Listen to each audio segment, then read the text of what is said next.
Hi friends, welcome back to Arsikere ಅವರ YouTube channel.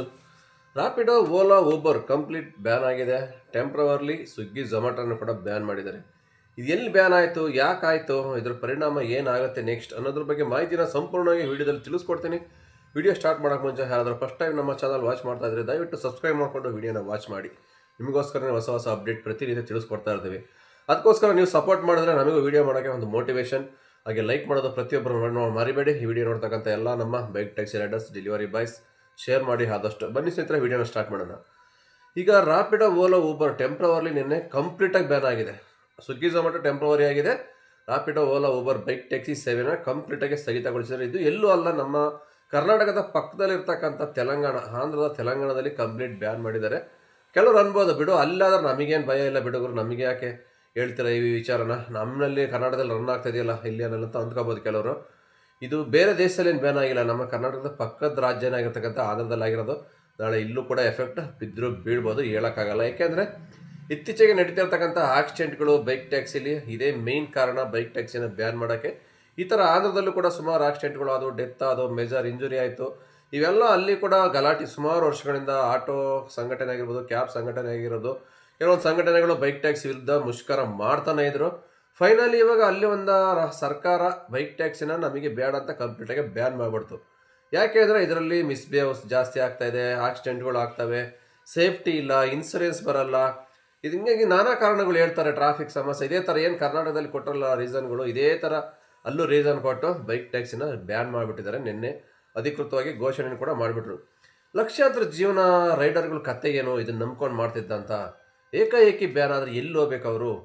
ಅದನ್ನ ನಂಬಿ ಅವ್ರ ರೈಡರ್ಗಳು ಅಷ್ಟೇ ಅಲ್ಲ, ಅವ್ರ ಫ್ಯಾಮಿಲಿ ಇರ್ತಾರಲ್ವ, ಅವ್ರ ಅಪ್ಪ ಅಮ್ಮ ಇರ್ತಾರೆ, ಅವ್ರ ಅಕ್ಕ ತಂಗಿ, ಅವರೆಲ್ಲ ಇವ್ರನ್ನೇ ನಂಬ್ಕೊಂಡು ಜೀವನ ಮಾಡ್ತಾ ಇರ್ತಾರೆ.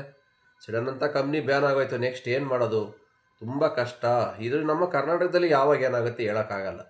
ಈಗೆಲ್ಲ ಒಂದೊಂದೇ ರಾಜ್ಯದಲ್ಲಿ ಇದೇ ಥರ ಬ್ಯಾನ್ ಆಗ್ತಾ ಇದೆ. ಮುಂದಿನ ದಿನಗಳಲ್ಲಿ ಇದರ ಎಫೆಕ್ಟ್ ಪರಿಣಾಮ ಇಲ್ಲೂ ಕೂಡ ಬಿದ್ದರೂ ಬೀಳ್ಬೋದು.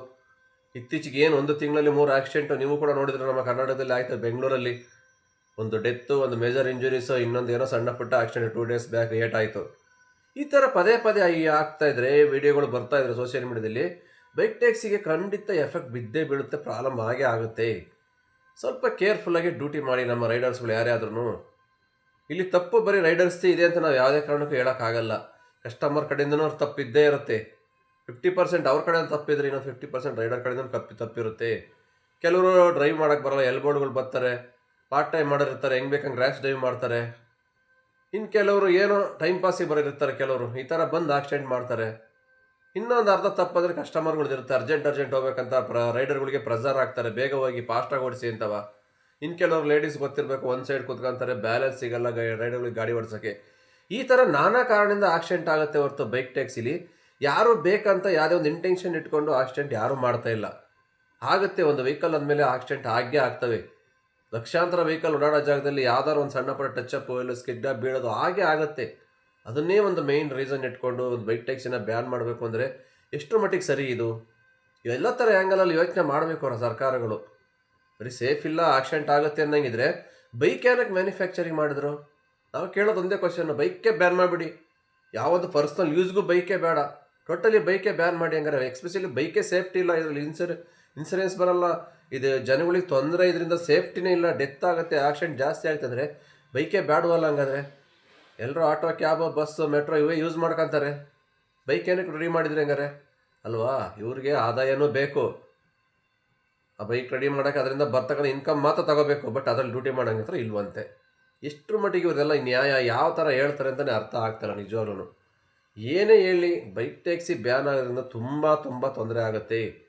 ಬರೀ ರೈಡರ್ಗಳಿಗೆ ಅಷ್ಟೇ ಅಂತ ಅಂದ್ಕೊಂಡಿದ್ದಾರೆ ಇವರು ಸರ್ಕಾರದವರು. ಅವ್ರು ನಂಬಿ ಇರ್ತಕ್ಕಂಥ ಅವ್ರ ಫ್ಯಾಮಿಲಿ ಎಲ್ಲ ಏನಾಗಬೇಕು? ತಿಂಗಳಿಗೆ ಒಂದು 30,000-35,000, 40,000 ದುಡಿತಾ ಇರ್ತಾರೆ ಒಂದು ಬೈಕ್ ಟ್ಯಾಕ್ಸಿ ಸಂಪಾದನೆಯಲ್ಲಿ. ಏಕೈಕ ಕಂಪ್ನಿ ಬ್ಯಾನ್ ಆದರೆ ಯಾವ ಕಂಪ್ನಿಲಿ ಕೆಲಸ ಕೊಡ್ತಾರೆ? ಕಂಪ್ನಿಲಿ ಕೆಲಸ ಕೊಟ್ಟರು ಎಷ್ಟು ಸಿಕ್ಕುತ್ತೆ? 15,000-20,000. ಅರ್ಧಕ್ಕರ್ಧ ಸಂಬಳ ಕಮ್ಮಿ ಆಗುತ್ತೆ. ಅವ್ರವು ಎಷ್ಟು ಕಮಿಟ್ಮೆಂಟ್ ಇರ್ತವೆ, ಮಕ್ಳು ಎಜುಕೇಷನ್ನು, ಬಾಡಿಗೆ, ರೆಂಟು, ರೇಷನ್, ಅದು ಇದು ಎಲ್ಲ ಕೊಟ್ಟು ತಿನ್ನಬೇಕು. ಬೆಂಗಳೂರಲ್ಲಿ ಎಲ್ಲ ರೇಟ್ಗಳು ಜಾಸ್ತಿ ಆಗ್ತಾಯಿದ್ದಾವೆ.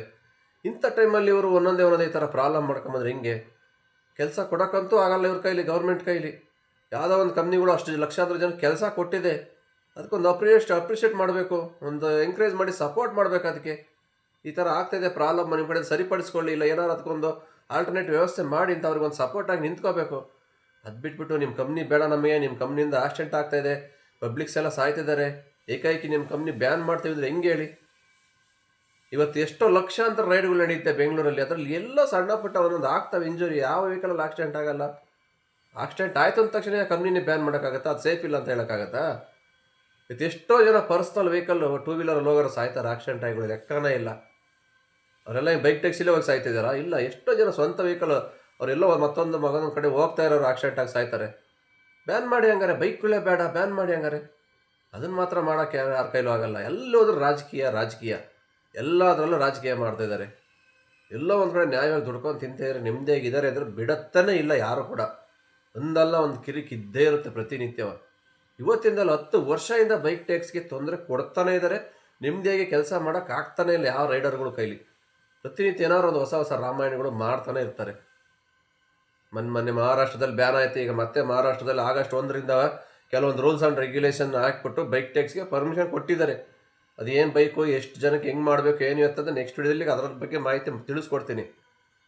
ಈಗ ಸಡನ್ ಅಂತ ಈಗ ಆಂಧ್ರ ತೆಲಂಗಾಣದಲ್ಲಿ ಬ್ಯಾನ್ ಬೈಕ್ ಟ್ಯಾಕ್ಸಿ, ಏನು ಒಂದಾದ್ಮೇಲೆ ಇದೇ ಥರ ಆಗ್ತಾಯಿದ್ರೆ ಅವರು ಮನುಷ್ಯರೇ ಅಲ್ಲ, ನಾವು ಮನುಷ್ಯರಲ್ವಾ?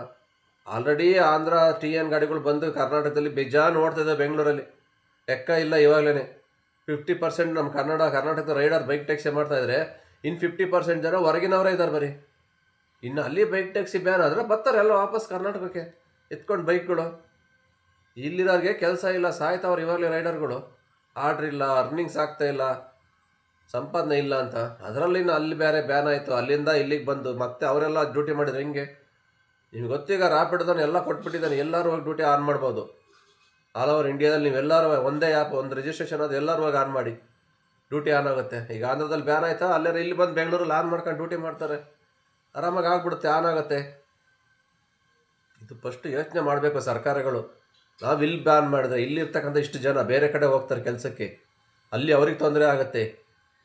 ಇಷ್ಟು ಜನ ಕೆಲಸ ಹೋದ್ರೆ ಇಲ್ಲಿ ಇರ್ತಾ ಫ್ಯಾಮಿಲಿ ನಂಬ್ಕೊಂಡಿದ್ರೆ ಇವ್ರ ಕಥೆ ಏನು? ಇದಕ್ಕೇನಾದ್ರು ಒಂದು ಆಲ್ಟರ್ನೇಟಿವ್ ವ್ಯವಸ್ಥೆ ಪರಿಹಾರ ಹುಡುಕೋಣ. ಏಕಾಏಕಿ ಬ್ಯಾನ್ ಅಂತ ಹೋದರೆ ಹೆಂಗಾಗುತ್ತೆ? ಎಷ್ಟು ಲಕ್ಷ ಜನ ಕೆಲಸ ಮಾಡ್ತಿದ್ದಾರೆ, ಅದ್ರ ಬಗ್ಗೆ ಯೋಚನೆ ಮಾಡಬೇಕು. ನಾವು ಕೆಲಸ ಕೊಡೋಕ್ಕಾಗಲ್ಲ, ಏಕಾಏಕಿ ಇಷ್ಟು ಜನ ಕಂಪ್ನಿ ಬ್ಯಾನ್ ಆದರೆ ಇಷ್ಟು ಜನ ನಿರುದ್ಯೋಗ ಸಮಸ್ಯೆ ಉಂಟಾಗುತ್ತೆ. ಅಷ್ಟು ಲಕ್ಷ ಜನಕ್ಕೆ ನಾವು ಎಲ್ಲಿಂದ ಕೆಲಸ ತರೋದು? ಯಾವುದೋ ಒಂದು ಕಂಪ್ನಿ ಕೆಲಸ ಕೊಟ್ಟಿದೆ, ಅದು ಉಳಿಸ್ಕೊಳ್ಳೋದು ಜವಾಬ್ದಾರಿ ಸರ್ಕಾರದ್ದಾಗಿರುತ್ತೆ. ನೀವೇ ಈ ಥರ ನಿರುದ್ಯೋಗ ಸೃಷ್ಟಿ ಮಾಡ್ತಾಯಿದ್ರೆ ಎಲ್ಲಿಗೆ ಹೋಗಬೇಕು ಕೆಲಸಕ್ಕೆ? ಇಷ್ಟೊಂದು ಪಾಪ್ಯುಲೇಷನ್ ಇರ್ತಕ್ಕಂಥ ನಮ್ಮ ದೇಶದಲ್ಲಿ ಹೆಂಗೆ ಕೆಲಸ ಮಾಡೋದು ಮುಂದಿನ ದಿನಗಳಲ್ಲಿ? ಎಲ್ಲ ಬೈಕ್ ಟ್ಯಾಕ್ಸಿ ವಿರೋಧವಾಗಿ ನಿಂತ್ಕೊಂಡ್ಬಿಟ್ಟಿದ್ದಾರೆ ಇವತ್ತು. ಅಂಥದ್ದೇನು ಮಾಡಿದ್ದಾರೆ ಬೈಕ್ ಟ್ಯಾಕ್ಸಿಲಿ? ಏನು ಮಾಡ್ತಾರೆ? ಕಳ್ಳರು ಕದಿಮರು ಅಂಥವ್ರೆಲ್ಲ ಯಾರು ಕೇಳೋರಿಲ್ಲ, ಮಾತಾಡ್ಸೋರಿಲ್ಲ, ರಾಜಾರೋಷವಾಗಿದ್ದಾರೆ. ನ್ಯಾಯವಾಗಿ ಸಂಪಾದನೆ ಮಾಡ್ತಕ್ಕಂಥ ರೈಡರ್ಗಳು ದಬ್ಬಾಳಿಕೆ ಮಾಡ್ತೀರಾ, ಅವ್ರ ಹೊಟ್ಟೆ ಮೇಲೆ ಹೊಡಿತೀರಾ.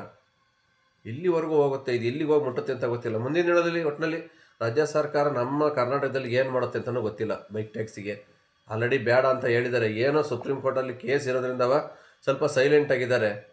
ಇನ್ನು ಆ ಕೇಸ್ ಏನಾದ್ರು ಅಲ್ಲಿಂದ ನೆಗೆಟಿವ್ ಆಗಿ ಬರುತ್ತೋ ಪಾಸಿಟಿವ್ ಆಗಿ ಬರುತ್ತೋ ನಮಗಂತೂ ಗೊತ್ತಿಲ್ಲ. ಬಟ್ ಎಲ್ಲಿವರೆಗೂ ಇರುತ್ತೋ ಬೆಂಗಳೂರಲ್ಲಿ ಬೈಕ್ ಟ್ಯಾಕ್ಸಿ ಹೇಳೋಕ್ಕಾಗಲ್ಲ. ಯಾಕೆಂದರೆ ಪ್ರತಿನಿತ್ಯ ಬೈಕ್ ಟ್ಯಾಕ್ಸಿ ಬಗ್ಗೆ ನೀವು ನೋಡ್ತಾ ಇರ್ತೀರ, ನೆಗೆಟಿವ್ ವಿಡಿಯೋಗಳು ಸೋಷಿಯಲ್ ಮೀಡಿಯಾದಲ್ಲಿ ಬರ್ತಾನೆ ಇದ್ದಾವೆ ನಾನ್ ಸ್ಟಾಪಾಗಿ. ಅಲ್ಲಿ ಆಕ್ಸಿಡೆಂಟ್ ಆಯಿತು, ಅಲ್ಲಿ ಮಿಸ್ಬಿಹೇವ್ ಆಯಿತು, ಅವ್ರು ಬಿದ್ದರು, ಅವ್ರು ಸತ್ತರು, ಕೈಕಾಲು ಮುರಿದೋಯ್ತು, ಬರೀ ಇವೇನೆ. ಯಾವ್ಯಾವುದೋ ಬೈಕಲ್ಲಿ ಆದ್ರೂ ಅದು ಬೈಕ್ ಟ್ಯಾಕ್ಸಿ ಅಂತಲೇ ಕತೆ ಕಟ್ಟಿ ಹೇಳ್ತಾ ಇದ್ದಾರೆ. ಒಟ್ಟಿನಲ್ಲಿ ಬೈಕ್ ಟ್ಯಾಕ್ಸಿನ ಬ್ಯಾನ್ ಮಾಡಬೇಕು ಅನ್ನೋ ಒಂದೇ ಇಂಟೆನ್ಷನ್ ಇಟ್ಕೊಂಡು ಪ್ರತಿನಿತ್ಯ ಬೈಕ್ ಟ್ಯಾಕ್ಸಿ ವಿರೋಧವಾಗಿ ಸುಮಾರು ಸಂಘಟನೆಗಳು ಪೋಸ್ಟ್ ಆಗ್ತಾನೆ ಇರ್ತವೆ ಫೇಸ್ಬುಕ್, ಇನ್ಸ್ಟಾಗ್ರಾಮಲ್ಲಿ, ಯೂಟ್ಯೂಬ್ಗಳಲ್ಲಿ ನಾವು ನೋಡ್ತಾ ಇರ್ತೀವಿ. ಇಲ್ಲಿಗೆ ಹೋಗಿ ಮುಟ್ಟುತ್ತೋ, ಯಾವಾಗ ಏನಾಗುತ್ತೆ ಅಂತಲೂ ಗೊತ್ತಿಲ್ಲ. ಒಟ್ಟಿನಲ್ಲಿ ಏನೋ ಹೇಳ್ತಾ ಇದ್ದೀನಿ, ರೈಡರ್ಗಳು ಏನಾದ್ರು ಒಂದು ಆಲ್ಟರ್ನೇಟ್ ವ್ಯವಸ್ಥೆ ಮಾಡ್ಕೋಬೇಕು ಡ್ಯೂಟಿಗೆ ಸಂಪಾದನೆ ಮಾಡೋಕ್ಕೆ. ಇವೆಲ್ಲ ಪರ್ಮನೆಂಟ್ ನಂಬ್ಕೊಂಡ್ರೆ ಆಗಲ್ಲ, ಯಾವಾಗ ಏನಾಗ್ತವೆ ಅಂತ ಹೇಳೋಕ್ಕಲ್ಲಿದೆಲ್ಲ ನೀರಿನ ಮೇಲೆ ಗುಳ್ಳೆ ಇದ್ದಂಗೆ, ಯಾವಾಗ ಬೇಕಾದ್ರೂ ಟಪ್ ಅಂತ ಹೊಡೆದೋಗ್ಬೋದು. ಆ ಥರ ಈ ಕಂಪ್ನಿಗಳು ಯಾವಾಗ ಬ್ಯಾನ್ ಆಗ್ತವೆ ಅಂತಲೂ ಹೇಳೋಕ್ಕಾಗಲ್ಲ. ಎಲ್ಲ ದೇವ್ರಿಗೆ ಬಿಟ್ಟಿದ್ದು. ನೀವು ಏನೋ ಮಾಡೋಕ್ಕಲ್ಲ, ಇರೋವಷ್ಟು ದಿವಸ ಡ್ಯೂಟಿ ಮಾಡಬೇಕಷ್ಟೇ, ಇರೋವಷ್ಟು ದಿವಸ ಸಂಪಾದನೆ ಮಾಡ್ಕೋಬೇಕು. ಇದಕ್ಕೆ ಪರ್ಮಿಷನ್ ಬರುತ್ತೋ ಇಲ್ಲ ಇದು ಬ್ಯಾನ್ ಆಗುತ್ತೋ, ಕರ್ನಾಟಕದಲ್ಲಿ ಏನಾಗುತ್ತೋ ಅಂತ ಮುಂದಿನ ದಿನಗಳಲ್ಲಿ ಕಾದು ನೋಡಬೇಕು. ನೀವು ಅಂತ ಏನು ಹೇಳೋಕ್ಕಾಗಲ್ಲ. ಜಸ್ಟ್ ಇದು ಬಂದಿರೋ ಅಪ್ಡೇಟ್ ಅಷ್ಟೇ. ಆಂಧ್ರದಲ್ಲಿ ಈ ಥರ ಆಯಿತು, ನೆಕ್ಸ್ಟ್ ಇಲ್ಲಿ ಇನ್ನೂ ಸಮಸ್ಯೆ ಪ್ರಾಬ್ಲಮ್ ಜಾಸ್ತಿನೇ ಬರುತ್ತೆ. ಎಲ್ಲ ಜನ ಈ ಕಡೆ ಬಂದರೆ ಇಲ್ಲೂ ಪ್ರಾಬ್ಲಮ್ ಜಾಸ್ತಿನೇ ಆಗುತ್ತೆ. ಏನಾಗುತ್ತೆ ಅಂತ ಗೊತ್ತಿಲ್ಲ, ಕಾದು ನೋಡೋಣ. ಇಷ್ಟು ಹೇಳ್ತಾ ವಿಡಿಯೋ ಇಲ್ಲಿಗೆ ಮುಗಿಸ್ತಾ ಇದ್ದೀನಿ. ಮತ್ತೆ ಸಿಗ್ತೀನಿ ಮುಂದಿನ ವಿಡಿಯೋದಲ್ಲಿ. ಅಲ್ಲಿವರೆಗೂ ಟೇಕ್ ಕೇರ್, ಬೈ ಬೈ. ಅವರಷ್ಟೇ. ಜೈ ಹಿಂದ್, ಜೈ ಕರ್ನಾಟಕ ಮಾತೆ.